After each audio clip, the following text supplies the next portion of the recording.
गोथार माने मागो दमासिनि 1 अक्ट'आव जोंनि बिटिआरनि चिफ मानव गेदेर प्रमद बर' सारा गावनि CM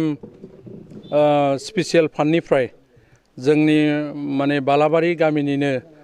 गरायसर समस्तिनि सिङाव थानाय बालाबारि गामिनि राजेन बर'नि फिसाज्ला राजेन नार्जारिनि फिसाज्ला मानगोनां दानसोरां नार्जारि दाखालि बावै जिहेतु गवायाव नेशनेल किक बक्सिंआव देरहानो हानानै गल्ड मेडेल मोननाय फंबाया जिहेतु बिथाङा देरहानो हादोंबाबो रुंसारि जालांदोंमोन आरो रुंसारि जानायनि जाहोनाव बिटिआर सरकारनिफ्राय खोथा होनाय दङमोन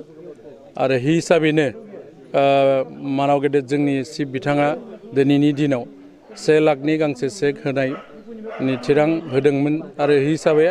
आंखौ दैथायहरदों बिथाङा फैनो गोनांमोन बिखेक मोनसे उसुबिदानि थाखाय बिथाङा नुजाथिनो हादिया बेनि थाखाय जोंखौ फोरमायनो थिनदों